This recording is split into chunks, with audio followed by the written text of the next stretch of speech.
نحمده ونصلي على رسوله الكريم اما بعد فاعوذ بالله من الشيطان الرجيم بسم الله الرحمن الرحيم رب اشرح لي صدري ويسر لي امري واحلل عقدة من لساني يفقهوا قولي۔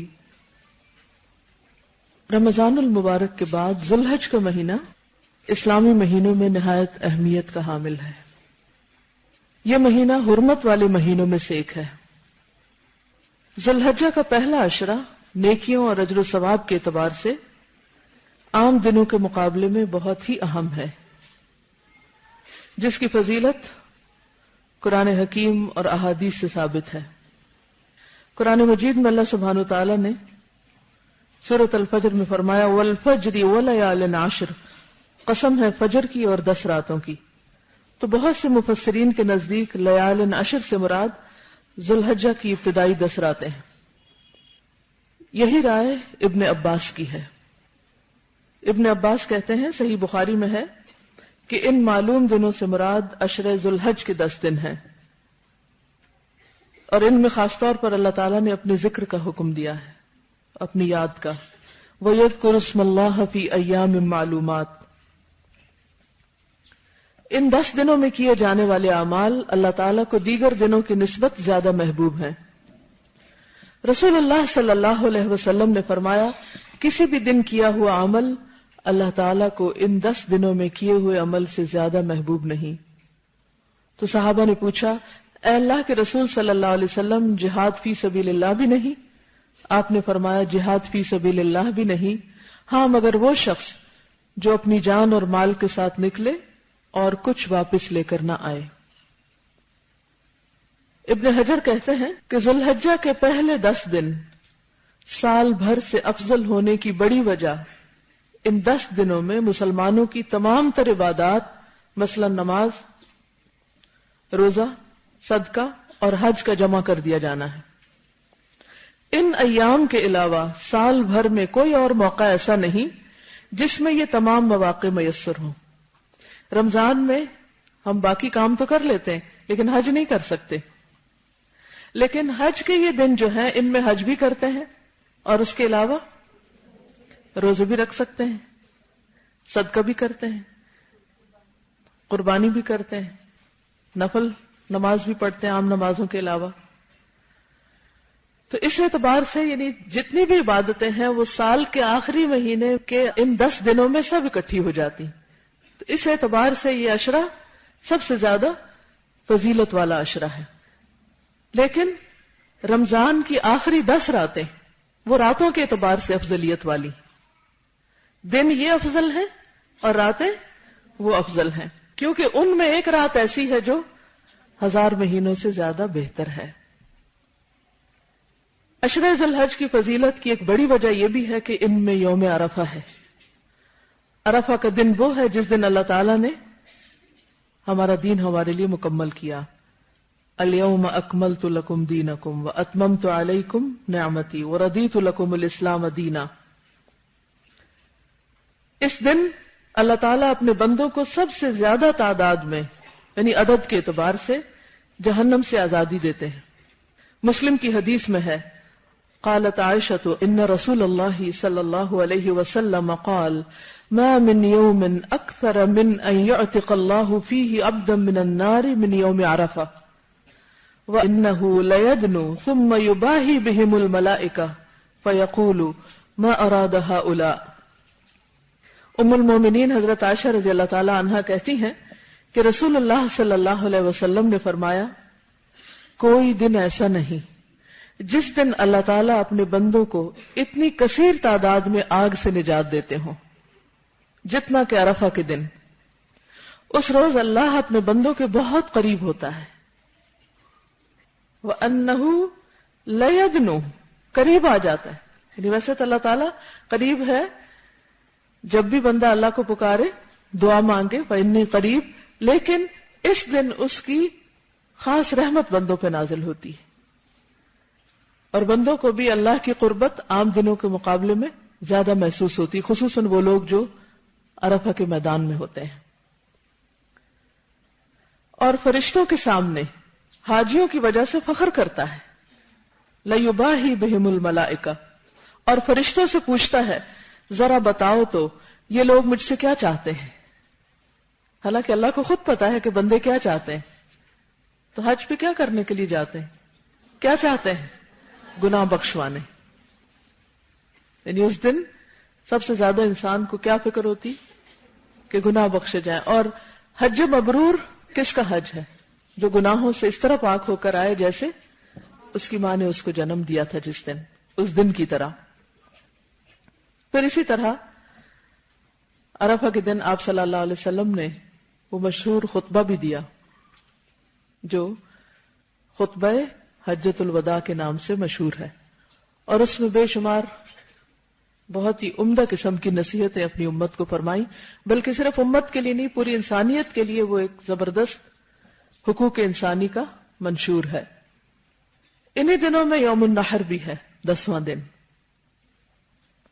اس دن قربانی ہوتی ہے، اور یہ قربانی کس کی یاد ہے؟ اللہ کے قرب کے لیے، اللہ کی رضا کے لیے، اللہ کی خاطر یہ قربانی دی جاتی ہے. جیسے کہ قرآن مجید میں آتا فَصَلِّ لِرَبِّكَ وَانْحَرْ، اپنے رب کے لیے نماز پڑھو اور رب ہی کے لیے قربانی کرو.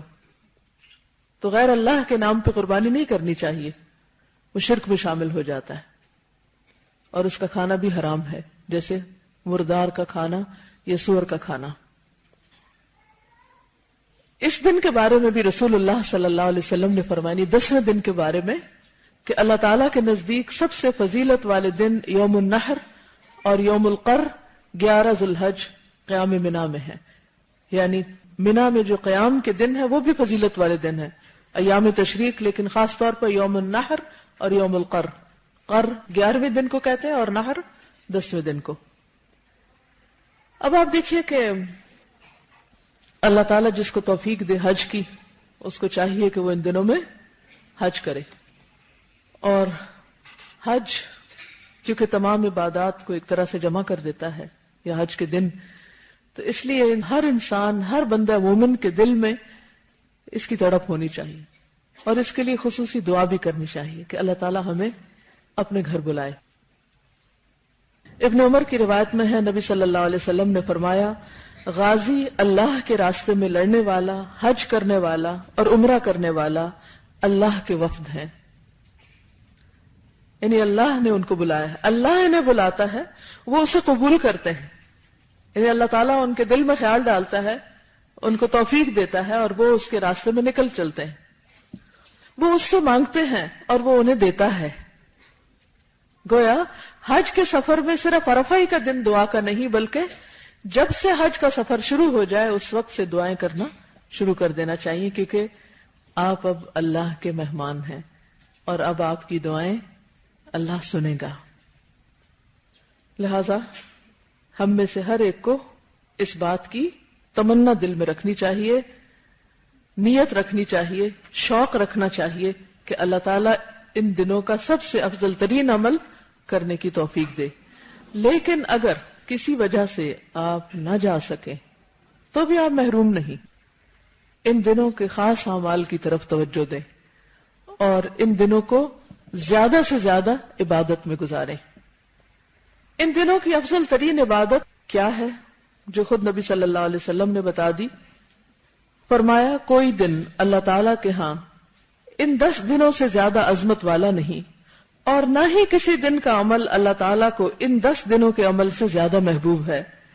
پس تم ان 10 دنوں میں کثرت سے تحلیل، لا الہ الا اللہ، تکبیر، اللہ اکبر اور تحمید، الحمدللہ کہو. ان دنوں کا یہ خاص عمل کس نے بتایا؟ نبی صلی اللہ علیہ وسلم نے خود بتایا. امام بخاری بیان کرتے ہیں کہ ان 10 دنوں میں ابن عمر اور ابو ہریرہ تکبیر پکارتے ہوئے بازار نکلتے اور لوگ بھی ان کے ساتھ تکبیرات کہنا شروع کر دیتے. آپ کیا کریں گے؟ تکبیرات پڑھیں گے؟ کیسے پڑھیں گے؟ دل میں اونچے اونچے کیسے؟ اگر گھر میں ہوں گے تو اونچے اونچے، اور اگر آپ بازار جائیں تو آہستہ. لیکن آپ اپنے بچوں کو سکھا سکتے ہیں، لڑکوں کو خاص طور پر، کہ وہ اسکول میں جا کر یا کہیں پر بھی بلند آواز سے پڑھیں، یا جہاں پر آپ جب اکٹھے ہوتے ہیں اور سب مل کے تکبیر پڑھتے ہیں تو پڑھ سکتے ہیں. لا الہ الا اللہ کا پڑھنا، کیونکہ اس میں سب سے پہلے تحلیل کا ذکر ہے. لا الہ الا اللہ کا پڑھنا، یعنی آپ یہ تکبیرات بھی پڑھ سکتے ہیں اور اس کے علاوہ کثرت سے کیا پڑھ سکتے ہیں؟ لا الہ الا اللہ۔ حدیث میں آتا ہے کہ اگر 7 آسمان اور 7 زمینوں کو ترازو کے ایک پلڑے میں رکھا جائے اور لا الہ الا اللہ کو دوسرے پلڑے میں، تو لا الہ الا اللہ کا پلڑا جھک جائے گا، کیونکہ اس میں اللہ کی وحدانیت کا اظہار ہوا ہے۔ یہ سب سے خوبصورت کلمہ ہے۔ اور اگر 7 آسمان اور 7 زمینیں ایک بند کڑے کی شکل اختیار کر لیں تو لا الہ الا اللہ اس کو بھی توڑ دے گا، یعنی اتنا مضبوط ہے یہ کلمہ۔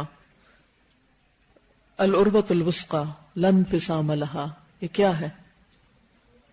اللہ کو تھامنا، اللہ کی وحدانیت کا اقرار کر کے، یہ ہر چیز سے بھاری چیز ہے۔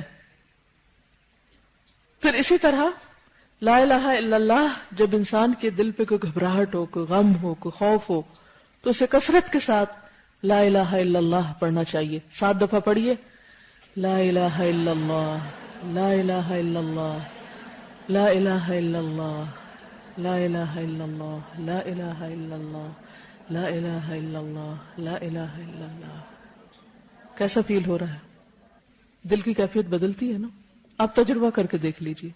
کسی وقت شیطان آپ کے دل میں وسوسہ ڈالے، کیونکہ شیطان کا مقابلہ کون کرے گا؟ اللہ ہی کرے گا، اللہ ہی کر سکتا ہے، ہم سے نہیں ہوتا، ہم کمزور ہیں۔ تو اس کا توڑ لا الہ الا اللہ میں ہے۔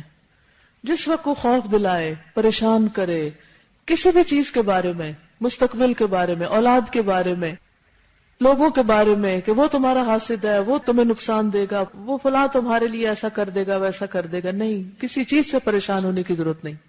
فوراً کیا کرنا شروع کرے؟ لا الہ الا اللہ، لا الہ الا اللہ۔ اسی طرح اللہ اکبر، اللہ اکبر، اللہ اکبر۔ حضرت ابو ہریرہ سے روایت ہے کہ ایک آدمی رسول اللہ صلی اللہ علیہ وسلم کے پاس آیا، وہ سفر کا ارادہ رکھتا تھا، تو اس نے کہا، اے اللہ کے رسول، مجھے وصیت کیجئے کہ میں جا رہا ہوں کہیں، مجھے وصیت کیجئے۔ اکثر لوگ یہ کہتے ہیں نا کہ اچھا اب ہم جا رہے ہیں، ہمیں کوئی وصیت کر دیجئے۔ آپ نے فرمایا، میں تمہیں اللہ کا تقوی اختیار کرنے اور ہر بلند جگہ پر اللہ اکبر کہنے کی وصیت کرتا ہوں۔ تو خصوصاً جب آپ بلندی کی طرف جا رہے ہو، تو جب انسان اوپر کو جا رہا ہوتا ہے نا کسی بھی اعتبار سے، تو اس کے سر پہ اپنی بڑائی کا بھوت سوار ہونے لگتا ہے کہ میں بڑی چیز ہوں، اس لیے مجھے بڑی کامیابیاں مل رہی، یا میں بڑے بلند مقامات پہ جا رہا ہوں، اونچا چڑھ رہا ہوں۔ تو خواہ جہاز اوپر جائے یا گاڑی اوپر جائے یا آپ خود سیڑھیاں چڑھ کے اوپر جا رہے ہو، ایک ویسے بھی روحانی طور پر کوئی ترقی آپ کو نصیب ہو رہی ہو، تو آپ اس وقت فوراً کیا کہیں؟ میں بڑی نہیں، کون بڑا ہے؟ اللہ اکبر، اللہ سب سے بڑا ہے۔ حضرت نعمان سے روایت ہے کہ رسول اللہ صلی اللہ علیہ وسلم نے فرمایا، تم لوگ اللہ کی عظمت کا جو ذکر کرتے ہو، یعنی لا الہ الا اللہ، تسبیح، تہلیل اور تحمید کے الفاظ کہتے ہو، وہ عرش کے گرد چکر لگاتے ہیں، یعنی ہماری یہ تسبیحات کہاں تک پہنچتی ہیں؟ عرش تک، اور پھر اس کے ارد گرد چکر لگاتے ہیں یہ کلمات، اور ان کی ایسی بھنبھناہٹ ہوتی ہے جیسے شہد کی مکھیوں کی بھنبھناہٹ۔ وہ اپنے کہنے والے یعنی ذکر کرنے والے کا اللہ کے دربار میں ذکر کرتے ہیں۔ کیا تم نہیں چاہتے کہ اللہ کے دربار میں تمہارا ذکر ہوتا رہے؟ فاذکرونی اذکرکم واشکروا لی ولا تکفرونی۔ بڑی دھیمی آواز میں اللہ اکبر، اللہ اکبر، لا الہ الا اللہ، واللہ اکبر، اللہ اکبر وللہ الحمد۔ حضرت ابو ہریرہ رضی اللہ عنہ سے روایت ہے کہ رسول اللہ صلی اللہ علیہ وسلم نے فرمایا، سبحان اللہ والحمد للہ ولا الہ الا اللہ واللہ اکبر باقی رہنے والی نیکیاں ہیں۔ وہ آتا ہے نا والباقیات الصالحات، تو وہ کیا چیزیں ہیں؟ کہیے سبحان اللہ والحمد للہ ولا الہ الا اللہ واللہ اکبر۔ سب کہیں سبحان اللہ والحمد للہ، سبحان اللہ والحمد للہ ولا الہ الا اللہ واللہ اکبر۔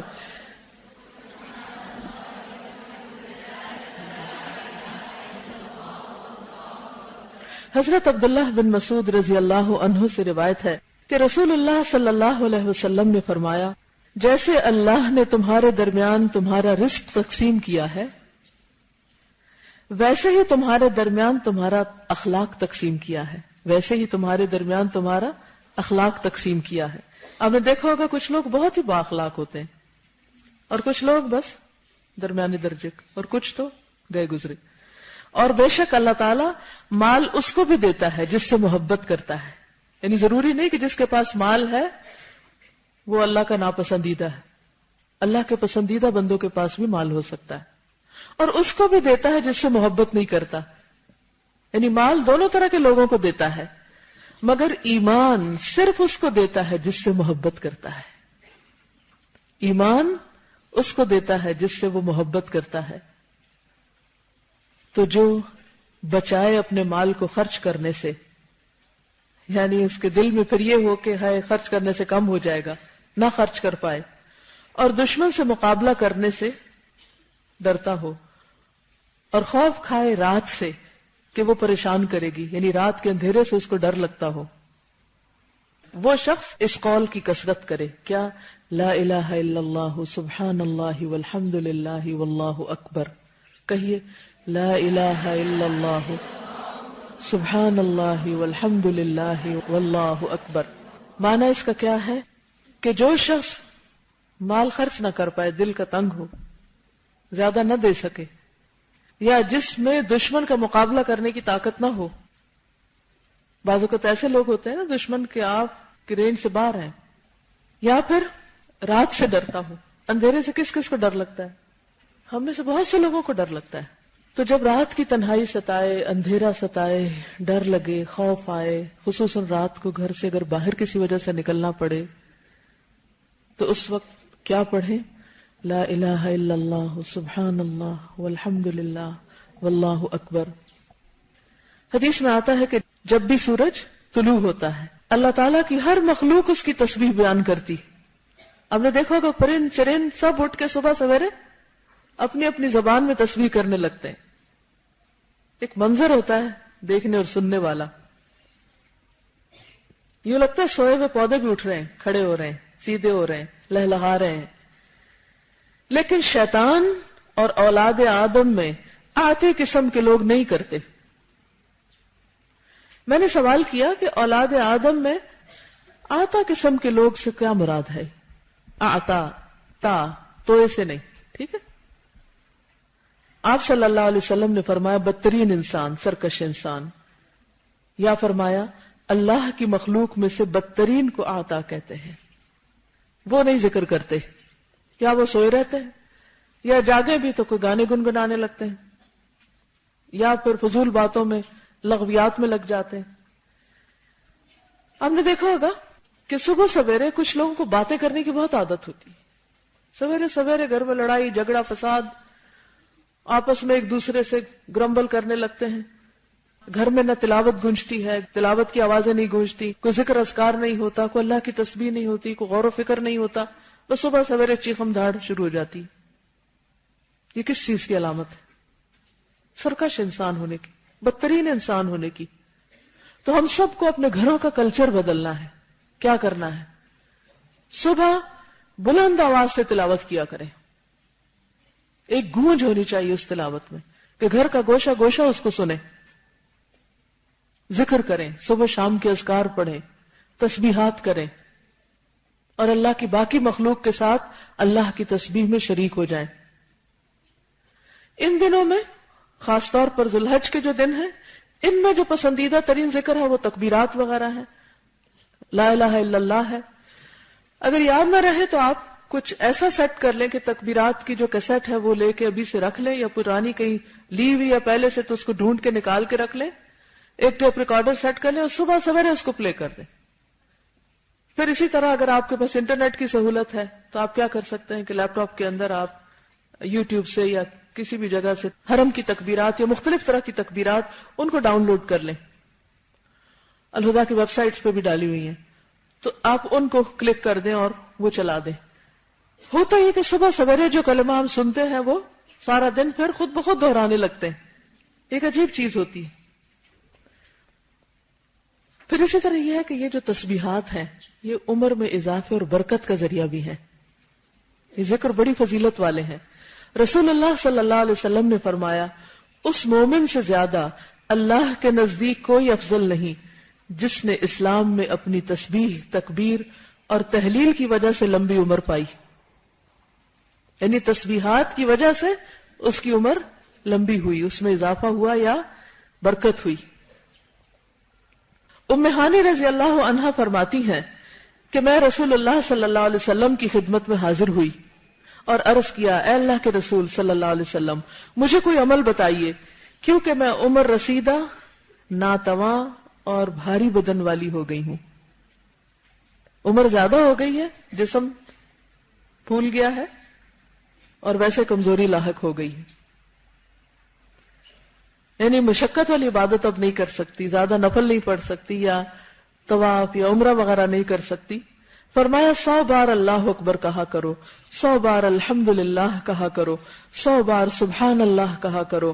یہ تمہارے لیے راہ الہی میں 100 گھوڑے زین اور لگام کے ساتھ دینے سے بہتر ہیں اور 100 اونٹوں سے بہتر ہیں، 100 غلام آزاد کرنے سے بہتر ہیں. کیونکہ وہ اب کچھ اور کر نہیں سکتی، لیکن ان کے دل میں محبت ہے نیکی کرنے کی، تو ان کے لیے یہ ذکر بھی اتنے بڑے اجر و ثواب کا باعث ہو جائے گا.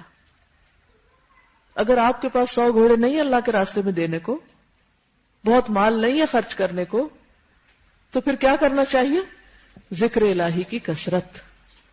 اور میں چاہوں گی کہ جتنے بھی آپ کے جاننے والے ہیں سب کو وہ ذکر الہی کا جو کارڈ ہے، 1 منٹ کا بہترین استعمال، وقت کا بہترین استعمال، جو وہ اگر آپ دے دیں، اس میں بھی یہ تسبیحات لکھی ہوئی، تو اس سے یہ ہوگا کہ یاد دہانی ہو جائے گی سب کو، اور آپ کی وجہ سے جتنے بھی لوگ ذکر کریں گے انشاءاللہ ان کا ثواب بھی آپ کو ملے گا. قریب سے نبی صلی اللہ علیہ وسلم کا گزر ہوا تو فرمایا، ابو ہریرہ کیا اگا رہے ہو؟ کہا میں نے عرض کیا درخت لگا رہا ہوں. فرمایا اس سے بہتر درخت تمہیں نہ بتاؤں؟ عرض کیا ضرور اے اللہ کے رسول صلی اللہ علیہ وسلم. فرمایا کہو سبحان اللہ والحمد للہ ولا الہ الا اللہ واللہ اکبر. ان میں سے ہر کلمہ کے بدلے جنت میں تمہارے لیے ایک درخت لگے گا. اس سے نبی صلی اللہ علیہ وسلم کا طریقہ تدریس بھی پتہ چلتا ہے کہ آپ ہر موقع پر کچھ نہ کچھ سکھاتے تھے اور بہت نیچرل انداز میں. حضرت ابن مسعود سے روایت ہے کہ رسول اللہ صلی اللہ علیہ وسلم نے فرمایا، شب معراج میں میری ابراہیم علیہ السلام سے ملاقات ہوئی تو انہوں نے کہا کہ اپنی امت کو میرا سلام پہنچا دیجیے. آپ بھی کہہ دیجیے وعلیکم السلام. ان سے کہہ دیجیے کہ جنت کی مٹی بہت اچھی ہے، جنت کی مٹی بہت اچھی ہے، اس کا پانی میٹھا ہے، میدان ہموار ہے، پتھریلی جگہ نہیں، اس کے درخت سبحان اللہ والحمد للہ ولا الہ الا اللہ واللہ اکبر ہیں. سب کا پلاٹ الاٹڈ ہے آلریڈی. اب یہ آپ کے اپنے اوپر ہے کہ کتنے درخت اگاتے ہیں، کتنی تسبیحات پڑھتے ہیں. صرف خود نہیں، چھوٹے بچوں کو بھی سکھائیے. حضرت یسارہ رضی اللہ عنہا جو مہاجرات میں سے تھیں فرماتی ہیں کہ رسول اللہ صلی اللہ علیہ وسلم نے ہم سے فرمایا کہ تم تسبیح، تحلیل اور تقدیس یعنی سبحان الملک القدوس یا سبوح قدوس ربنا ورب الملائکۃ والروح پڑھتی رہا کرو اور انگلیوں کے پوروں پر گنا کرو، اس لیے کہ قیامت کے دن ان سے سوال کیا جائے گا، ہاتھوں سے بھی پوچھا جائے گا اور وہ بولیں گی، یہ ہاتھ بولیں گے. اس دن زبانیں بند کر دی جائیں گی. تکلمنا ایدیہم، تو وہ کون سی جگہ ہوں گی؟ یہ انگلیاں، یہ بولیں گی. پھر غافل نہ ہونا کیونکہ اس سے تم اسباب رحمت بھول جاؤ گی، یعنی ذکر کرنا نہیں بھولنا ورنہ رحمت کے دروازے بند ہو جائیں گے. ایک اور حدیث میں آتا ہے، حضرت ابو ہریرہ سے روایت ہے کہ رسول اللہ صلی اللہ علیہ وسلم نے فرمایا، سبحان اللہ والحمد للہ ولا الہ الا اللہ واللہ اکبر کہنا میرے نزدیک ہر اس چیز سے محبوب ہے جس پر سورج طلوع ہوتا ہے. یعنی اتنا زیادہ پسندیدہ کلمات ہیں یہ. حضرت ابو ہریرہ رضی اللہ عنہ سے روایت ہے کہ رسول اللہ صلی اللہ علیہ وسلم نے ارشاد فرمایا، جو آدمی صبح اور شام 100 مرتبہ سبحان اللہ وبحمدہ، بس اتنے 3 لفظ ہیں، کہیے سبحان اللہ وبحمدہ سبحان اللہ وبحمدہ سبحان اللہ وبحمدہ، یہ کلمات پڑھتا ہے، قیامت کے دن کوئی اس سے زیادہ افضل عمل نہیں لا سکتا سوائے اس کے جس نے اس کے برابر یا اس سے زیادہ پڑھا ہو. یعنی اس کی پابندی کیجیے، صبح اور شام وقت نکال کر ایک ایک تسبیح بس ان 3 لفظوں کی، سبحان اللہ و بحمدہ، سبحان اللہ و بحمدہ، پڑھنا نہ بھولیے۔ حضرت ابو ہریرہ رضی اللہ عنہ سے روایت ہے کہ رسول اللہ صلی اللہ علیہ وسلم نے فرمایا، کیا میں تمہیں اللہ کے نزدیک سب سے زیادہ پسندیدہ کلام کی خبر نہ دوں؟ میں نے عرض کیا، اے اللہ کے رسول صلی اللہ علیہ وسلم، آپ مجھے ضرور خبر دیں۔ تو آپ نے فرمایا، اللہ کے نزدیک پسندیدہ کلام سبحان اللہ و بحمدہ ہی ہے۔ کیا ہے؟ جی۔ حضرت ابو امامہ رضی اللہ عنہ فرماتے ہیں کہ رسول اللہ صلی اللہ علیہ وسلم نے فرمایا، کیا میں تمہیں شب و روز کے مسلسل ذکر سے افضل ذکر نہ بتاؤں؟ ان تقول سبحان اللہ عدد ما خلق، سبحان اللہ ملء ما خلق، سبحان اللہ عدد ما فی الارض والسماء، سبحان اللہ ملء ما فی السماء والارض، سبحان اللہ ملء ما خلق، سبحان اللہ عدد ما احصى کتابہ، سبحان اللہ ملء کل شیء، وتقول الحمد للہ مثل ذلک۔ یہ کہنے کا ایک انداز ہے، تسبیح کا ایک اور انداز ہے۔ کیا معنی ہے کہ میں اللہ کی پاکیزگی بیان کرتا ہوں اس کی مخلوق کی گنتی کے برابر، میں اللہ کی اتنی پاکیزگی بیان کرتا ہوں جس سے اس کی مخلوقات بھر جائیں، ہر چیز بھر جائے۔ میں اللہ کی پاکیزگی بیان کرتا ہوں ان چیزوں کی گنتی کے برابر جو زمین و آسمان میں ہیں۔ گنی ہوئی ہے آپ نے؟ نہیں پتا ہم کو۔ اتنی لمبی تسبیح کو بنا سکتا ہے؟ تو جب آپ کہتے ہیں کہ جو کچھ بھی اللہ نے پیدا کیا ان سب کے عدد کے برابر میں اللہ کی تسبیح بیان کرتا ہوں، یہ محبت بھرا ایک انداز ہے نا، انتہائی مبالغے کی بات ہے کہ اس سے آگے کچھ اور کیا ہو سکتا ہے؟ کچھ نہیں، یعنی اس عدد سے آگے تو کوئی عدد ہی نہیں۔ یا اللہ میں اتنے تعداد میں تیری تسبیح بیان کرتا ہوں، میری طرف سے تو اتنی مرتبہ تسبیح قبول فرما لے۔ میں اللہ کی اتنی پاکیزگی بیان کرتا ہوں جس سے اس کی مخلوقات بھر جائیں۔ میں اللہ کی پاکیزگی بیان کرتا ہوں ان چیزوں کی گنتی کے برابر جن کو اس نے اپنی کتاب میں شمار کیا ہے، یعنی ان سب چیزوں کے برابر بھی۔ اور پھر دوبارہ وہی کلمات کہ جن سے ہر چیز بھر جائے، پھر اسی طرح الحمدللہ کہے، یعنی بار بار یہ تسبیحات دہراتا رہے۔ حضرت سعد سے روایت ہے کہ ہم رسول اللہ صلی اللہ علیہ وسلم کی خدمت میں حاضر تھے، تو آپ نے فرمایا کہ تم میں سے کوئی ہر دن 1000 نیکیاں کرنے سے عاجز ہے؟ آپ صلی اللہ علیہ وسلم کی خدمت میں حاضر صحابہ کرام میں سے کسی نے پوچھا کہ ہم میں کوئی آدمی 1000 نیکیاں کیسے کرے؟ فرمایا جو آدمی سبحان اللہ 100 مرتبہ پڑھتا ہے اس کے لیے 1000 نیکیاں لکھی جاتی ہیں، اس کی 1000 خطائیں مٹا دی جاتی۔ یعنی ایک اور انداز سے مزید شوق دلایا، کیونکہ انسان ہزاروں کی گنتی بہت پسند کرتا ہے۔ اسی طرح رسول اللہ صلی اللہ علیہ وسلم نے فرمایا، ذُنُّون کون تھے؟ یونس علیہ السلام کی مچھلی کے پیٹ میں کی جانے والی دعا ایسی ہے کہ کوئی مسلمان اسے پڑھ کر دعا کرے گا تو اللہ تعالیٰ ضرور اس کی دعا قبول فرمائے گا، اور وہ کیا ہے؟ لا الہ الا انت سبحانک انی کنت من الظالمین۔ اب اپنے لیے دعا کیجیے۔ حضرت ارباز بن ساریہ فرماتے ہیں کہ نبی اکرم صلی اللہ علیہ وسلم اس وقت تک نہ سوتے جب تک سبح یسبح اور سبحان سے شروع ہونے والی صورتیں نہ پڑھ لیتے، اور فرماتے کہ ان صورتوں میں ایک آیت ایسی ہے جو 1000 آیتوں سے زیادہ افضل ہے۔ اسی طرح اللہ کی تحمید بیان کرنی چاہیے۔ تحمید سے کیا مراد ہے؟ الحمدللہ کہنا۔ الحمدللہ کہنا کیا کرتا ہے؟ میزان کو بھر دیتا ہے، تملأ المیزان۔ اتنی حدیثیں اس لیے سنا رہی ہوں کہ شاید کچھ یاد رہ جائے اور 10 دن کثرت سے اللہ کے ذکر میں گزرے۔ یہ دیکھیے سب سے آسان نسخہ بتا رہی ہوں کہ جس میں کچھ خرچ نہیں۔ حضرت ابو سعید رضی اللہ عنہ سے روایت ہے کہ رسول اللہ صلی اللہ علیہ وسلم نے فرمایا، جب بندہ الحمدللہ کثیرہ کہتا ہے، یعنی الحمدللہ کہہ کے دل نہیں بھرتا تو کہتا ہے کثیرہ، بہت زیادہ، کثرت سے، تو اللہ تعالیٰ فرماتے ہیں میرے بندے کے لیے میری بہت ساری رحمت لکھ دو۔ اس میں بھی آپ دیکھیے کہ صرف یہ الفاظ دہرانا ہی کام نہیں ہے، بلکہ ان میں محبت اور جذبات شامل ہونے چاہیے۔ ایک اور حدیث میں ہے، انس بن مالک کی روایت ہے، نبی اکرم صلی اللہ علیہ وسلم نے فرمایا، آہستگی اللہ کی طرف سے ہے اور جلد بازی شیطان کی طرف سے. اور ہم اکثر کیا کرتے؟ بات کرنے میں، ری ایکشن ظاہر کرنے میں، چلنے میں، کچھ بھی بس جلد بازی، کوئی فیصلہ کرنے میں. تو انسان کو جو بھی کوئی کام کرے اللہ نے عقل اسی لیے دی ہے کہ سوچ سمجھ کے کرے. پھر فرمایا اللہ سے زیادہ کوئی عذر قبول کرنے والا نہیں، کیونکہ ہم جلد بازی میں کام کر لیتے ہیں، پھر توبہ کرتے ہیں، استغفار کرتے ہیں. کوئی غلطیاں بھی کس میں زیادہ ہوتی ہیں؟ جلد بازی میں زیادہ ہو جاتی ہیں. اور اللہ کو حمد و ثنا سے زیادہ کوئی چیز محبوب نہیں. سبحان اللہ والحمد للہ یہ پڑھنا بہت زیادہ محبوب ہے. یہ سبحان اللہ وبحمدہ بھی اسی میں آ جاتا ہے، اس میں تسبیح بھی ہے، تحمید بھی ہے.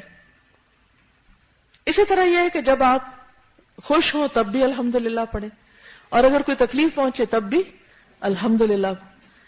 حدیث میں آتا ہے کہ جب کسی بندے کا بیٹا فوت ہوتا ہے، جب کسی بندے کا بیٹا فوت ہوتا ہے، یعنی بہت صدموں میں سے بہت بڑا صدمہ ہوتا ہے نا، تو اللہ تعالیٰ فرشتوں سے فرماتے ہیں تم نے میرے بندے کے بیٹے کی روح قبض کی؟ فرشتے جواب میں ہاں کہتے ہیں. اللہ تعالیٰ فرماتے ہیں تم نے اس کے دل کا ٹکڑا قبض کر لیا؟ وہ کہتے ہیں ہاں. اللہ تعالیٰ پوچھتے ہیں میرے بندے نے اس وقت کیا کہا تھا؟ اس وقت کیا کہا تھا؟ فرشتے کہتے ہیں اس نے تیری تعریف کی، الحمدللہ کہا اور انا للہ و انا الیہ راجعون پڑھا. اللہ تعالیٰ فرماتے ہیں میرے بندے کے لیے جنت میں گھر بنا دو اور اس کا نام بیت الحمد رکھو. صدمے کا موقع، اچانک خبر، تکلیف دہ خبر ہمارے حواس باختہ کر دیتی. اچھے بھلے عقل مند لوگ اس وقت پریشان ہو جاتے ہیں اور پریشان ہو کر اللہ کا ذکر بھول جاتے ہیں. ایسے وقت میں اگر کسی کو اللہ کا ذکر یاد رہے اور تکلیف دہ صدمے والی خبر سن کر کوئی الحمدللہ کہے تو وہ اللہ سبحانہ وتعالیٰ کے نزدیک انتہائی پسندیدہ عمل کرتا ہے، جس کے نتیجے میں اللہ اس کے لیے پسندیدہ ترین گھر بنا دیتا ہے، بیت الحمد. ہم تعریف کو کہتے ہیں نا کہ ایسا گھر کہ جسے دیکھ کر سب تعریف ہی کریں. آپ دیکھیں کہ عموماً ہم کوئی گھر دیکھتے ہیں تو بس اس کے نقص ہی نظر آتے ہیں، تعریف کم آتی ہے نا. نئے سے نیا گھر آپ بنا لیں، اچھے سے اچھا گھر خرید لیں، بہترین سے بہترین آپ کسی ہوٹل میں چلے جائیں، 7 اسٹار میں چلے جائیں، وہ جب وہاں جو کوئی خوبصورت چیزیں ہیں ان کو تھوڑا اپریشیٹ کریں پھر آپ کو نقص نظر آنے لگیں گے. لیکن جنت میں جو گھر بنے گا انشاءاللہ اس میں کوئی نقص نہیں ہوگا. انتہائی آرام دہ، انتہائی خوبصورت، کہ جو دیکھے اس کی زبان پہ اس گھر کی اور اس گھر کے بنانے والے کی تعریف جاری ہو جائے. لیکن یہ اتنا اعلیٰ مقام کس کے لیے ہے؟ جو دکھ کے وقت، غم کے وقت، رنج کے وقت، صدمے کے وقت اللہ کی تعریف بیان کرے کہ اللہ میں تیرے سارے فیصلوں پہ راضی، میں اس وقت بھی تیرا شکر گزار. حال دہائی نہ مچائے، کیونکہ الحمدللہ کا مطلب ہی کیا ہے؟ سب تعریف اللہ کے لیے ہے. اگر بندوں کے اندر کوئی چھوٹی موٹی خوبی ہے بھی تو وہ بھی کس کی دی ہوئی ہے؟ لیکن ہم سب اللہ کی تعریف سے زیادہ اپنی تعریف پسند کرتے ہیں اور ہمیں اس سے نکلنا چاہیے. اپنا جائزہ لیا کریں، اپنا محاسبہ خود کیا کریں کہ جب میری تعریف ہوتی ہے تو میں خوش ہوتی ہوں یا اللہ کی تسبیح اور تعریف بیان کر کے میں زیادہ خوش ہوتی ہوں. ہم اپنے آپ کو اپریشیٹ کرتے رہتے ہیں، یہ چاہتے ہیں کہ لوگ ہمیں اپریشیٹ کریں یا ہم لوگوں کو کرتے ہیں، لیکن اللہ کی بے شمار نعمتیں اور رحمتیں دائیں بائیں بکھری ہوئی ہیں، اس کی تعریف کرنا ہی بھول جاتے ہیں. کیا کچھ بنایا. اگر انسان اس پر نظر دوڑائے، غور کرے، توجہ کرے تو دل اللہ کی محبت سے بھر جائے. اب دیکھیے کہ مثلاً آسمان کی طرف دیکھنا، باہر نکل کے کبھی کھلے میدان میں کھلی جگہ پر دیکھا کرے، ایک اینڈ سے دوسرے اینڈ تک. فرج البصر هل ترى من فطور ثم ارجع البصر كرتين ينقلب اليك البصر خاسئا وهو حسير. کہیں کوئی نقص نہیں اور دل اللہ کی تعریف سے بھر جائے گا اور اللہ کی تسبیح کہ ہر عیب سے، ہر کمی سے پاک ہے. حضرت عطا بن یسار سے روایت ہے کہ رسول اللہ صلی اللہ علیہ وسلم نے فرمایا جب بندہ بیمار ہوتا ہے تو اللہ تعالیٰ 2 فرشتے بھیجتے ہیں اور فرماتے ہیں ذرا دیکھتے رہو، جا کے دیکھو یہ کرتا کیا ہے. وہ ان لوگوں سے کیا کہتا ہے جو اس کی بیمار پرسی کو آتے ہیں. یعنی ایک تو آلریڈی بیٹھے ہوئے دائیں بائیں کرامن کاتبین، 2 اور آ جاتے ہیں. جب سر درد شروع ہوتی ہے نا آپ کی تو 2 فرشتے اور آ جاتے ہیں آپ کا ری ایکشن دیکھنے کے لیے، آپ کو آبزرو کرنے کے لیے. اچھا کیا کرتے ہیں؟ اچھا لوگوں کے بارے میں تم بہت کانشیس ہوتے ہیں. اچھا کوئی دیکھ تو نہیں رہا، آپ ذرا سمٹ کے سیدھے ہو کے بیٹھ جائیں، کوئی دیکھے گا تو کیا کہے گا اس کو، کیا کہہ رہے ہیں. یا کوئی بات کر رہے ہوتے ہیں تو جب پتا ہو کہ کوئی سن رہا ہے تو پھر جلدی سے کانشیس ہو جاتے ہیں، ورنہ پرواہ نہیں کرتے. تو بہرحال 2 فرشتے بھیجتے ہیں اور وہ فرماتے ہیں کہ دیکھتے رہو وہ ان لوگوں سے کیا کہتا ہے جو اس کی بیمار پرسی کو آتے ہیں. اگر وہ ان کے سامنے اللہ کی تعریف اور ثنا بیان کرتا ہے تو دونوں فرشتے اوپر اللہ کی طرف چڑھ جاتے ہیں، حالانکہ اللہ تعالیٰ خوب جانتے ہیں کہ کیا ہوا. پھر فرماتے ہیں اگر میں اپنے بندے کو فوت کر دوں تو اس کو جنت میں داخل کروں گا، اور اگر میں اس کو شفا دوں تو پہلے گوشت سے اچھا گوشت، پہلے خون سے اچھا خون دوں گا اور اس کے گناہ معاف کر دوں گا. کیونکہ بیماری کی حالت ایسی ہوتی نہیں جس میں انسان کو چڑچڑا پن ہوتا ہے اور انسان کے منہ سے عجیب و غریب باتیں نکلتی ہیں. تو خصوصی طور پر اس وقت آپ نے کانشیس رہنا ہے کہ زبان سے اللہ کی تعریف کے سوا کچھ نہ نکلے، کوئی شکوہ نہیں، کوئی شکایت نہیں. الحمدللہ. کوئی پوچھے کیا حال ہے، کیا بتاؤں، اور پھر شروع ہو جاتے ہیں کہانی اور خوب بیزار کرتے ہیں لوگوں کو اپنے بیماریاں سنا سنا کے. تو کیا کہنا چاہیے؟ الحمدللہ، شکر اللہ کا. جب ام سلیم کا بیٹا فوت ہوا اور شوہر نے آ کے پوچھا کہ بیٹے کا کیا حال ہے تو کیا کہا؟ الحمدللہ، پہلے سے بہتر ہے. یہ وہی کہہ سکتا ہے جس نے اللہ کو پہچان لیا ہو اور اللہ کی قدر پہچان لی کہ اس کا ہر فیصلہ میرے بارے میں بہترین فیصلہ ہے. اور یہ دنیا میں بھی انسان کو فائدہ دیتا ہے، دنیا میں بھی انسان کے اندر ایک شکر گزاری کی کیفیت اور ایک خوشی اور ایک اطمینان کی کیفیت رکھتا ہے، اور آخرت میں بھی. اور قیامت کے دن آخرت میں کیا فائدہ ہوگا؟ فرمایا افضل عباد اللہ یوم القیامت الحمادون. افضل عباد اللہ یوم القیامت الحمادون. قیامت کے دن اللہ تعالیٰ کی بہت زیادہ تعریف کرنے والے حمادون سب سے افضل لوگ ہوں گے، سب سے اوپر درجے پہ پہنچ جائیں گے. عادت کب ڈالنی ہے؟ عشرہ ذی الحج میں. یہ جو اللہ سبحانہ وتعالیٰ ہمیں ہر تھوڑے دن کے بعد ہر کچھ ایک نیا موقع دے دیتے ہیں. رمضان گزرا، اس میں ہم نے کچھ اچھی عادتیں ڈالی، پھر ذرا تھوڑے سے سلیک آف ہوئے، تھوڑی سستی کی، پھر ایک اور موقع آ رہا ہے، پھر کثرت سے ہم اللہ کی طرف رغبت کریں، اس کا ذکر کریں، اس کا شکر ادا کریں، تو آپ دیکھیں گے کہ انشاءاللہ پھر باقی دنوں میں بھی سال کے آپ کو اس چیز کی عادت پڑ جائے گی. اس موقع پر آپ کے لیے عشرہ ذی الحجہ میں کرنے کے کام کے نام سے یہ چھوٹا سا ایک کاغذ تیار کروایا گیا. یہ صرف یاد دہانی کے لیے کاغذ ہے. ایک طرف تکبیریں ہیں اور دوسری طرف کرنے کے کام ہیں. اس کو فولڈ کرنا چاہیں تو فولڈ کر لیں، لیکن فولڈ اس لیے نہیں کرایا گیا کہ یہ سامنے کہیں لگا لیں، فریج پہ لگا لیں، دیوار کسی پہ لگا لیں، کسی بھی جگہ جا کے لگا لیں تاکہ آپ کو یاد دہانی رہے اور آپ بھولے نہیں. اور دوسری طرف جو تکبیرات کا کارڈ ہے، ایک بلو کلر کا ہے نا، تو وہ لے کے وہ ساتھ اس کے لگا لیں، جا کے لگا کے. اور اس کے علاوہ جو آج ہم نے سبحان اللہ و بحمدہ ہی پڑھا ہے یا اور تسبیحات تکبیرات وغیرہ پڑھی ہیں، تو ان کو بھی آپ ساتھ لکھ لیں اور پھر اس کو اتارے نہیں، لگا رہے جب تک آپ کو عادت نہیں ہو جاتی یہ سب کچھ پڑھنے کی. تو ذرا ان کاموں کو ہم دہرا لیتے ہیں کیونکہ عشرہ ذی الحج میں سب سے زیادہ افضل کام تو کرنے کا کیا ہے، جس کی طرف خود نبی صلی اللہ علیہ وسلم نے توجہ دلا دی، وہ کیا ہے؟ ذکر الہی. اور ذکر الہی میں خصوصاً تکبیرات اور تسبیحات اور تحمیدات، یعنی سبحان اللہ والحمد للہ ولا الہ الا اللہ واللہ اکبر، اللہ اکبر وللہ الحمد، اللہ اکبر کبیرا والحمد للہ کثیرا وسبحان اللہ بکرۃ واصیلا. ذکر میں قرآن مجید کی تلاوت بھی بہت بہترین ذکر ہے. اللہ کی کتاب، اللہ کی یاد کا بہترین ذریعہ ہے. لہذا ان دنوں میں آپ نے کیا کرنا ہے؟ معمول سے زیادہ تلاوت کرنی ہے. یعنی اگر آپ ہر روز آج کل ربع پڑھ رہے ہیں تو ان دنوں میں آپ ربع سے زیادہ بڑھا دیجئے حسب توفیق. مثلا ہاف پارا کر لیجئے پورا جز کر لیجئے، پورا پڑھتے ہیں تو اس سے زیادہ بڑھا لیجئے، جو بھی آپ کو توفیق.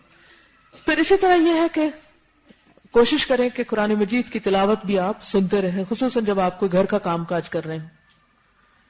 کوئی نئی چیز حفظ ضرور کریں، کوئی چند آیتیں ہی حفظ کر لیں. اور اگر آپ حفظ نہیں کر سکتے تو کم از کم پچھلا جو بھی حفظ کیا وہ اس کی لسٹ بنا کے اس کو کسی کو سنائیں، یاد ہے یا بھول گیا، اس کی دہرائی کر لیں. جو چیز حفظ کریں اس کو نماز میں پڑھنے کی کوشش کریں. اسی طرح چونکہ آپ میں سے بہت سے لوگ قرآن مجید کا ترجمہ جانتے ہیں تو بہرحال قرآن مجید کے ترجمے کی دہرائی بھی آپ کر سکتے ہیں. اگر اس ذی الحج سے لے کے اگلے ذی الحج تک ایک ٹارگٹ رکھ لیں کہ میں نے اپنا ترجمہ 100% پکا کرنا ہے، اور اس کے لیے کوئی پلانر بنا لیں، مثلا اتوار کا دن رکھ لیں یا روزانہ کا کچھ ٹائم رکھ لیں، اپنی سہولت کے مطابق اپنا پلانر خود تیار کر لیں. تو آپ دیکھیں گے کہ روزانہ اگر صرف 2 منٹ بھی دیں گے یا 5 منٹ بھی دیں گے تو آپ کو یاد رہے گا. میں اب تک دہرائی کرتی ہوں. میں نے شاید پہلے بھی بتایا تھا کہ امام بخاری نے جو قرآن مجید کے الفاظ کا ترجمہ کیا اس کو ایک کتاب میں لکھ دیا گیا، تو میں روزانہ اس کو پڑھتی ہوں، تقریباً آدھا ہو گیا میرا. تو اس کا فائدہ کیا ہوتا ہے کہ جو مشکل الفاظ ہیں اگر ان کو آپ بار بار پڑھیں گے تو وہ یاد رہیں گے، ورنہ بھول جائیں گے. اسی طرح یہ ہے کہ دوسروں کو بھی قرآن مجید پڑھانے کا کوئی سلسلہ شروع کریں. ہفتہ وار درس قرآن شروع کر سکتے ہیں، کسی کو ناظرہ پڑھائیں، کسی بھی طرح آپ لوگوں کو فائدہ پہنچائیں، کیونکہ خیرکم من تعلم القرآن وعلمہ. اسی طرح نماز پڑھنا جو ہے وہ ذکر الہی کا ایک بہت بہترین ذریعہ ہے.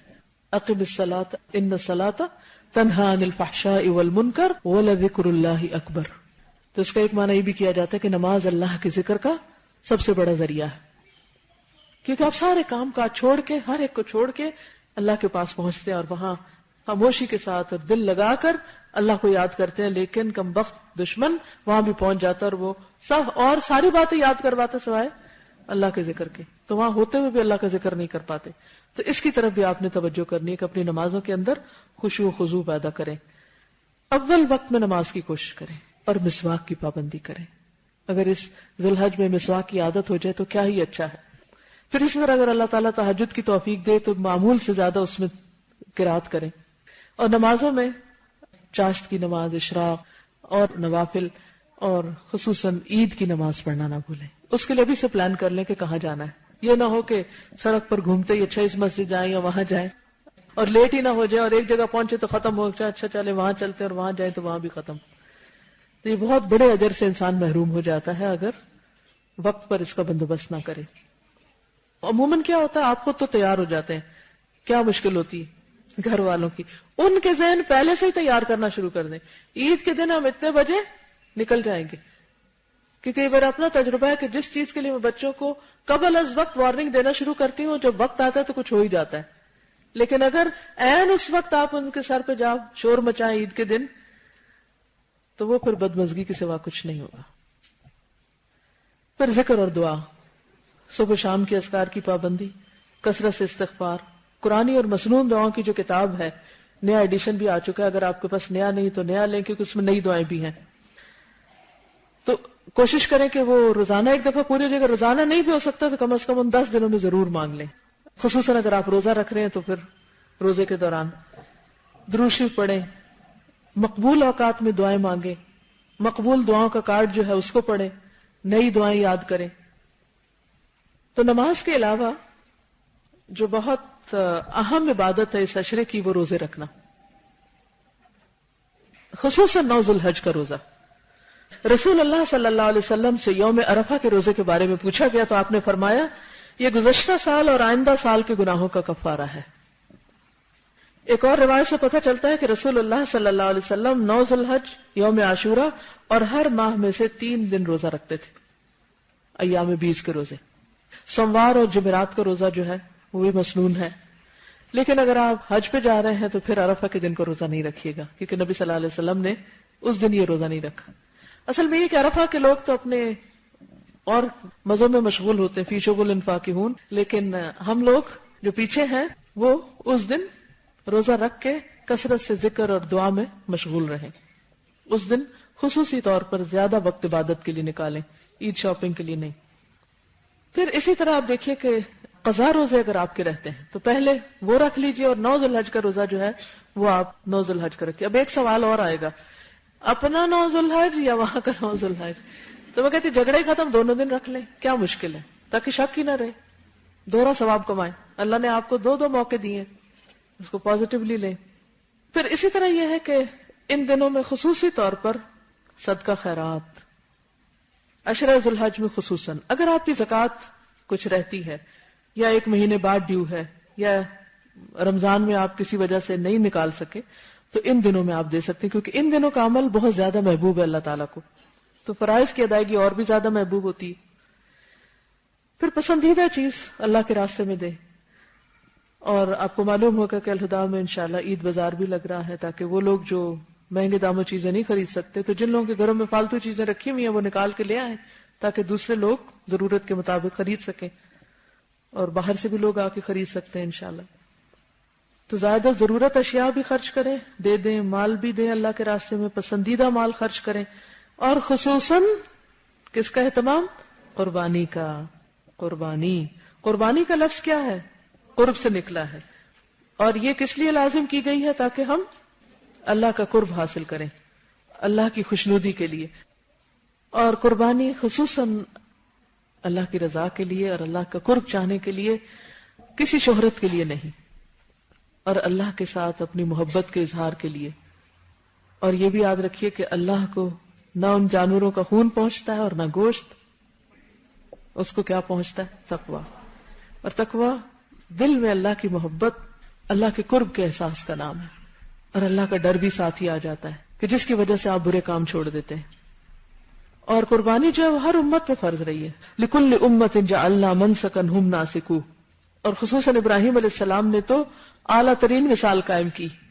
سورۃ الصافات کی آیات ہیں جس میں حضرت ابراہیم کے اپنے بیٹے کو قربان کرنے کا واقعہ ملتا ہے. پچھلے دفعہ کے لیکچر میں وہ کہانی پوری بیان ہوئی ہے، اس سال اس سے گریز کروں گی، اور آپ سب کو معلوم ہی ہے. خصوصاً اپنے بچوں کو ضرور سنائیے یہ کہانی، یاد دہانی کرائیے ان کو کہ اللہ کے جو دوست ہوتے ہیں، اللہ کے محبوب بننے کے لیے پیاری ترین چیز اللہ کے راستے میں قربان کی جاتی ہے. اور اس کی نبی صلی اللہ علیہ وسلم نے بہت تاکید بھی کی. عید پڑھنے کے بعد پہلا کام کیا ہوتا ہے؟ قربانی کرنا. آپ صلی اللہ علیہ وسلم ان لوگوں سے ناراض بھی ہوئے جن کے پاس وسعت اور پھر وہ قربانی نہ کریں. فرمایا کہ جو وسعت کے باوجود قربانی نہ کرے وہ ہماری عیدگاہ کے قریب نہ آئے. اس سے اندازہ ہوتا ہے کہ کتنا ضروری ہے. اسی طرح ایک روایت میں آتا ہے کہ ایک صحابی کہتے ہیں کہ ہم رسول اللہ صلی اللہ علیہ وسلم کے ساتھ عرفات میں تھے. آپ نے فرمایا اے لوگو، ہر سال ہر گھر والوں پر قربانی ہے، یعنی جس کے پاس بھی وسعت ہے وہ سب ایک قربانی کر لیں. یعنی پورے گھر والوں کی طرف سے ایک بھی کافی ہو جاتی ہے، لیکن اگر ایک سے زیادہ کرنا چاہیں تو بھی آپ کر سکتے ہیں. اور قربانی کے احکامات جو ہیں وہ یہ جو آپ کو دیا گیا پیمفلٹ اس کے اندر موجود ہیں. ان کو میں اس لیے نہیں بیان کر رہی کہ آپ خواتین نے تو ذبح نہیں کرنا کسی چیز کو، لیکن اگر آپ قربانی نہیں کر سکتے تو کیا کر سکتے ہیں؟ کچھ نہ کچھ جو آپ کی ملکیت میں ہے اسے اللہ کے راستے میں دیں. اگر وہ بھی نہیں دے سکتے تو کسی بیمار کی مزاج پرسی کریں، کسی دکھی کی دل جوئی کریں، عید کے تحائف دیں، رشتہ داروں کی خبرگیری کریں، محتاجوں اور مسکینوں کا خیال کریں.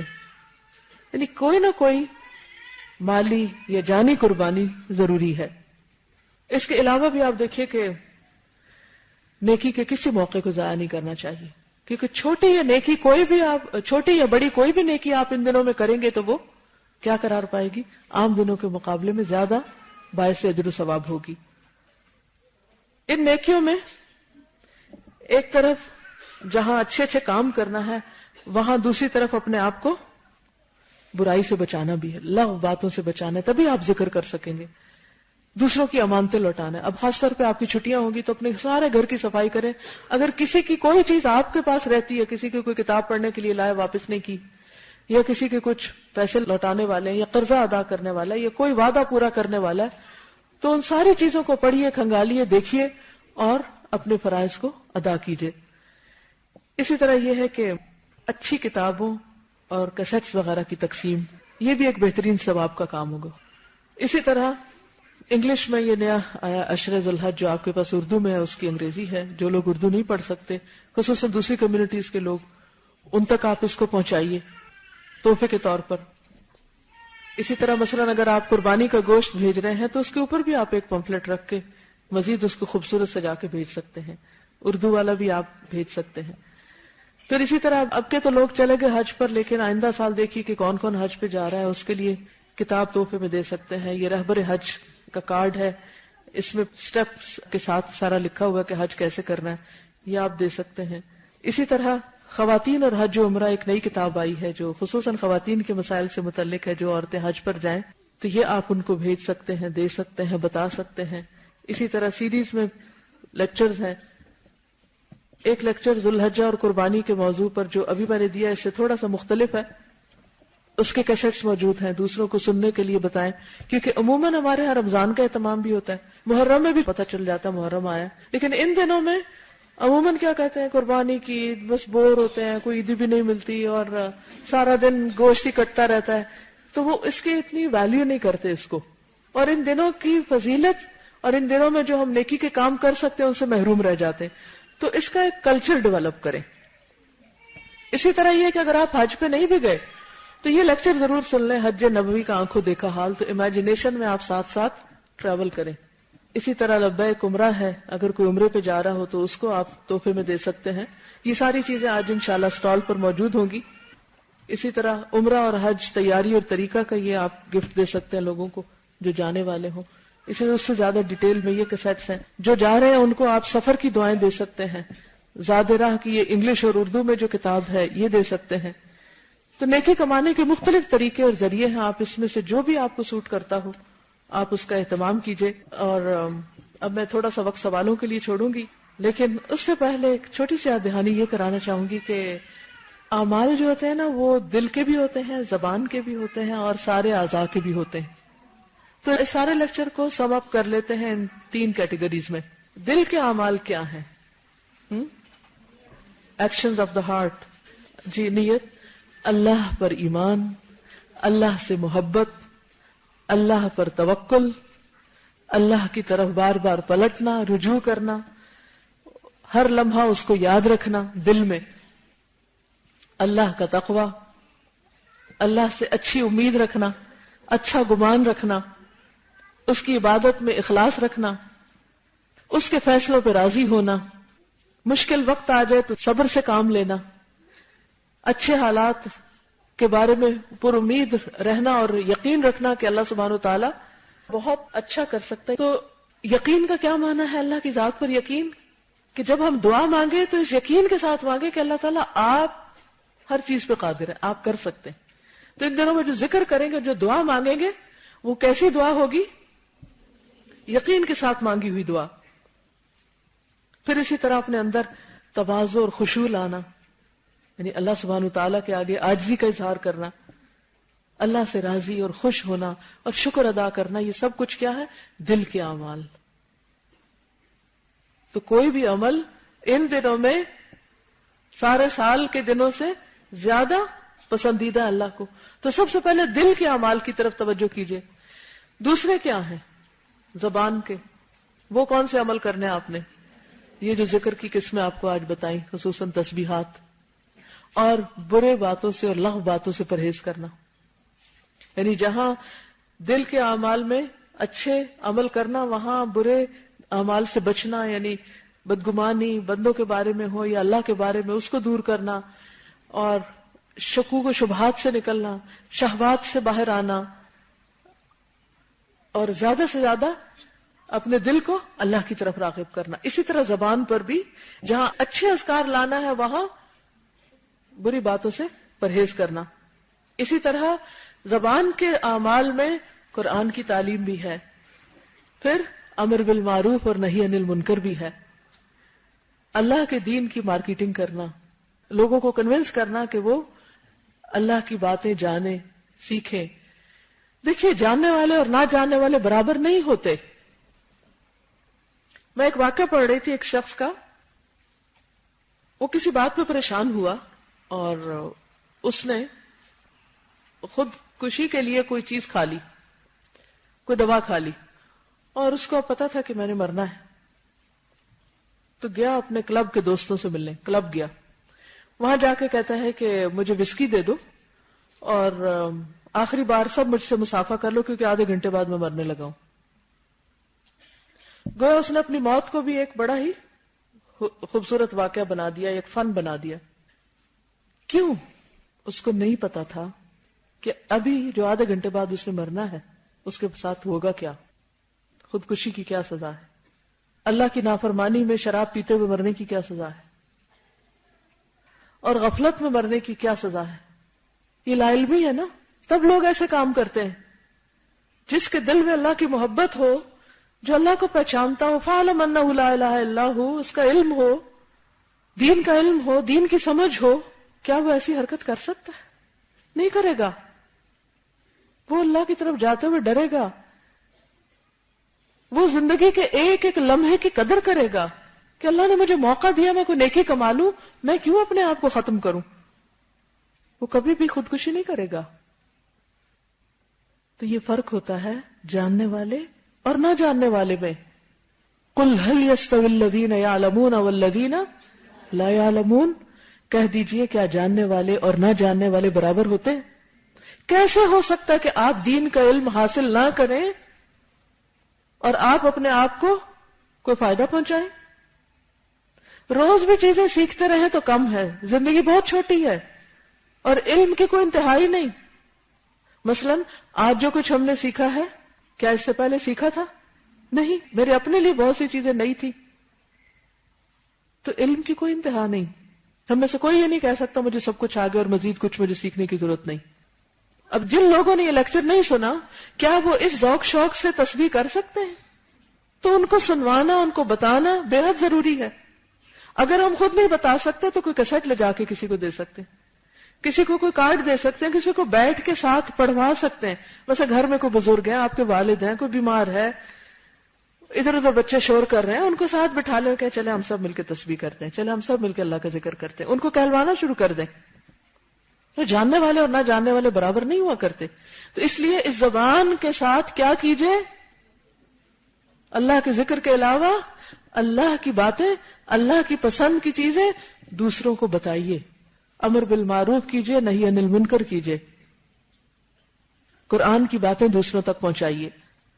تیسری چیز، ہمارے اعضاء کے اعمال، ہمارے لمز جو ہیں ان کے ساتھ ہم کیا کیا کر سکتے ہیں۔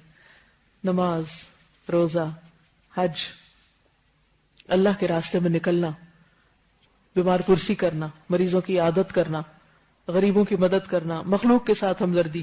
کوشش کیجئے کہ ان چھٹیوں میں کسی نہ کسی بیمار کو ضرور وزٹ کریں، یا ہسپتال جائیں، جا کے مریضوں کی خبر گیری کریں، یا جس کے بارے میں بھی رشتہ داروں میں یا آس پاس ہمسایوں میں پتہ کہ بیمار ہے اس کے پاس خاص طور پر جائیں، اس کو جا کر کوئی ذکر سکھائیں۔ یہی الحمدللہ جو کرنا ہے بیمار کے حال، یہی حدیث سنا کر اس کو الحمدللہ کے اوپر لگا کے آ جائیں۔ غریبوں کو وزٹ کریں، چاہے کسی کچی بستی جائیں، چاہے اپنے کسی غریب رشتہ دار کے پاس جائیں، کسی نہ کسی شکل میں کسی نہ کسی غریب کی مدد ضرور کریں، خصوصاً جا کے ان کے ساتھ بیٹھ کے کچھ شیئر کریں۔ دور سے پیسے بھیج دینا اور کچھ کر دینا یہ کافی نہیں، خود پاس بیٹھنے سے دل نرم ہوتی ہے۔ جو ہمارے دل سخت ہو جاتے ہیں نا، بعض اوقات علم حاصل کرنے والوں، پڑھنے پڑھانے والوں کے بھی دل بڑے سخت ہو جاتے ہیں، تو اس کا علاج کیا ہے جو نبی صلی اللہ علیہ وسلم نے بتایا تھا؟ ایک شخص نے کہا میرا دل سخت ہے، آپ نے فرمایا کہ یتیم کے سر پہ ہاتھ پھیرو، مسکین کے ساتھ بیٹھ کے کھانا کھاؤ۔ مسکینوں کے ساتھ بیٹھنا اور یتیموں کی خبرگیری کرنا دلوں کو نرم کرتا ہے۔ یہ کیفیت ہو سکتی نہیں گھر بیٹھ کے، جب تک آپ وہاں جائیں گے نہیں، دل کا حال بدل جائے گا۔ تجربہ کر کے دیکھیے۔ تو اس کو بھی اپنے پلان میں شامل کر لیجئے، کیونکہ یہ ہمارے اعضاء کی عبادت ہے ایک طرح سے۔ اور کسی بھی شکل میں مخلوق کے ساتھ ہمدردی، اور پھر مالی عبادات جس میں زکوٰۃ، خیرات، صدقہ، اپنی اشیاء کو اللہ کے راستے میں خرچ کرنا، علم کے لیے چیزیں بانٹنا، صدقہ جاریہ کے کام کرنا، قربانی کرنا، یہ سب چیزیں اس میں شامل ہیں۔ اللہ تعالی ہم سب کو عمل کی توفیق عطا فرمائے۔ اب اگر آپ کے ذہن میں کچھ سوال ہے تو آپ کر سکتے ہیں۔ جی آپ فرمائیے۔ مقبول اوقات: اذان سن کر، جواب دے کر دعا کرنا، فرض نماز کے بعد دعا کرنا، یہ مقبول اوقات ہوتے ہیں۔ تہجد کا وقت قبولیت کا وقت ہے، ٹھیک ہے۔ گھر میں کچھ لوگ سوئے ہوتے ہیں، نماز ادا نہیں کرتے، اونچی تلاوت پر بھی ناراض ہوتے ہیں کہ ان کو تنگ کیا ہے، تو کیا اس طرح پھر یہ تلاوت حقوق العباد کی حق تلفی ہوگی؟ مجھے کیا کرنا چاہیے؟ چھت پہ چلے جائیں، کسی گوشے میں بیٹھ جائیں، جب وہ اٹھ جائیں پھر شروع کر دیں، کچھ بھی ہو سکتا ہے۔ دیکھیے اللہ نے سب کو عقل دی ہے نا، اصل میں تو وہ کام کرنا ہوتا ہے نا۔ ایک دروازہ بند ہے تو سارے ہی بند ہو گئے، دوسرا دروازہ کھول لیں۔ پچھلے سالوں کے قضا روزے رہتے ہیں، جلدی پوری نہیں کر سکتی، نیت تو ہے، آپ نفلی روزوں کے بارے میں گائیڈ کر دیں۔ آپ عرفہ کے دن بھی اپنا قضا روزہ رکھ لیں تو انشاءاللہ اس دن جو آپ رکھیں گے تو آپ کو دونوں طرح کا ثواب مل جائے گا۔ آپ کے پاس جو حدیث ہے اسٹال پہ اویلیبل ہو جائیں تو بہت اچھی بات ہے، انشاءاللہ اگلے سال تک ہو جائیں گی۔ انشاءاللہ ہم تسبیح کے موضوع پر لکھ بھی رہے ہیں اور پمفلٹ باقاعدہ بنا دیں گے، لیکن اس کے لیے آپ کیا کریں، لیکچر کا لنک جو ہے اپنے رشتہ داروں کو بھیج دیں، ویب سائٹس کے اوپر یہ آ جائے گا۔ دوسری بات یہ ہے کہ انشاءاللہ جو ریٹن مٹیریل ہے اس میں جو ذکر الہی کا کارڈ ہے نا وہ سب کو بھیج دیں، تکبیرات کا کارڈ بھیج دیں، یہ بھیج دیں، تو انشاءاللہ یہ بھی کافی ہو جائے گا اور باقی آئندہ مل جائے گا آپ کو۔ جی، چاند دیکھ کے دعا پڑھیں۔ اور بال کاٹے میں ہر قسم کے بال آتے ہیں، ویکسنگ، تھریڈنگ، سب کچھ آتا ہے اس میں۔ اچھا سوال ہے، آج اور کل کا دن ہے، سب صاف ستھرے ہو جائیں، پھر آپ کے ریچول شروع ہو جائیں گے۔